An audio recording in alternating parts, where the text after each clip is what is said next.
Hey there, happy every day. Sharon Horne-Ellstrom here, but you can call me Pajama Grandma. In case we haven't met yet, go ahead and put hashtag pajama in the comments below so I know it's the first time you are being exposed to Pajama Grandma.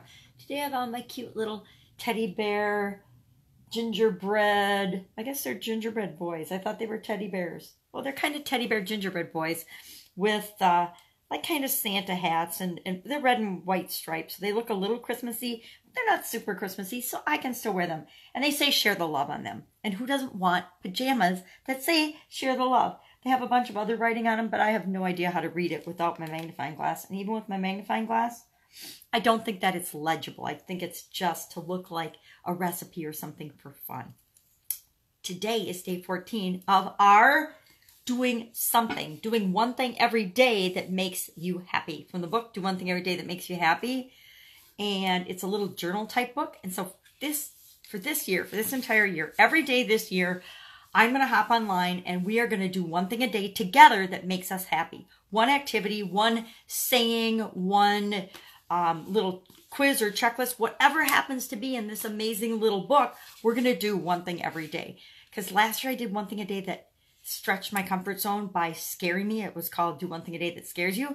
And this year I want to do one thing a day that makes me happy, because although I stretched the living daylights out of my comfort zone, I realized that I'd much rather focus on things that make me happy and bring me joy and get more of those than attract more things that scare me. Because doing the one thing a day that stretched my comfort zone, I, interestingly enough, found myself attracting more opportunities and more situations that could stretch my comfort zone. So I thought, well, if it works for scary things, then it's bound to work for happiness too. So why not do a year of happiness? So I invite you to come right along with me.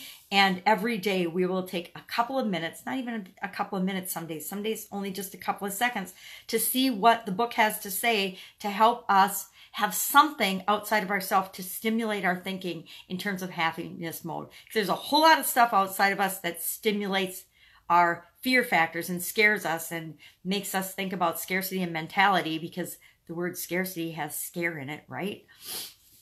And I want to be looking for things that make me happy and joyful and feel grateful and appreciate the amazingness that this world has to offer. So today, day 14, is what I call the blank line days, the scary blank line days. It gives just a phrase and then a bunch of blank lines.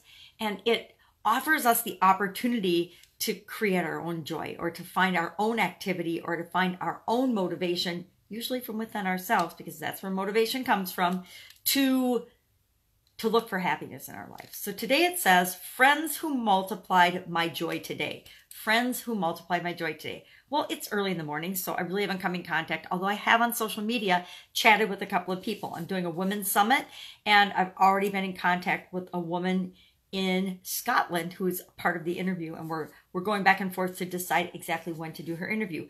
She's amazing, and I can't wait to talk to her and share all that she has to offer with the other amazing women that will participate in the summit. And then I just started listing off, okay, friends that I know I'm going to come in contact with today. So Joy, I'm doing an interview with another amazing woman from the United Kingdom about and for this women's summit early this afternoon. So I thought of her because I know I'm going to come in contact with her.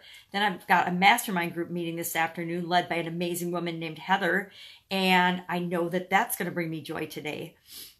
And then I put, of course, my kids, Bree, Jake, Mike, and Etta, my granddaughter, because they always bring me joy. And I usually talk to them every day, or in some way, shape, or form come in contact with them. And then I put my sisters and my mom and my mother-in-law, my ex-mother-in-law. Then I put social media friends and people, because some of us work at home and work on our own in our pajamas, and we don't necessarily go out into the world physically every single day. Now, I used to, with my brick and mortar businesses, come in contact with all different types of people every single day. But now, the last year, oh geez, it's been almost 2 years since I have been doing things online, virtually in my home. So there'll be like a day or so where I might not leave the house. I might not go to the store. I might not go anywhere, because it's fun and cozy to stay home in my pajamas, right? So I look to social media contacts, because we have friends and people that we communicate with and engage with on social media. And they can bring us great happiness and great joy. They can also bring us great grief and a lot of pains in the butt, but that's our choice, right? we can attract what we want. We can attract the people we want to communicate with, and we can just ignore or unfriend. Basically, I just ignore people that don't make us feel good, don't bring us joy, don't bring us happiness.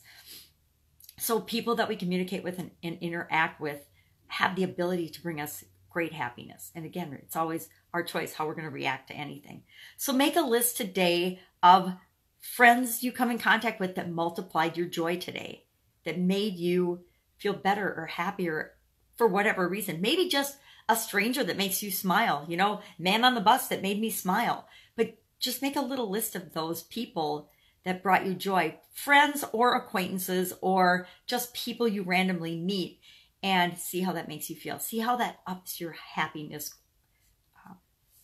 factor for the day. Sit, go out, make it a fantastic day. It's Awesome Monday. So in a little while, I'm going to do something that brings me joy and happiness. I go outside every Monday morning, and I don't know why I started doing it, because one of these days I'm going to fall down, but I spin around and I scream, I feel awesome. Mainly because it wakes up the neighbors, but it also wakes up me, and it just raises my whole level of energy and excitement and joy about starting a brand new week. Now, whether you define Monday as the beginning of a week or not, it's totally up to you. When you work from home, sometimes you even forget what day of the week it is. But every Monday, I love to yell, I feel awesome, because it's a trick I've used on myself for a really long time. And I noticed that I started to teach it to other people. How we say we feel, what we say after I am or I feel is exactly what we're going to create. So we can say, I feel fine, I feel crappy, I have a headache, I hate my job. But whatever we say after we're writing our own story and defining ourselves. So let's make sure we're saying something good after it. And that's why I like to go out and scream, I feel awesome. And then the spinning around part's just kind of fun. Reminds me of being a little kid. It gives me more energy.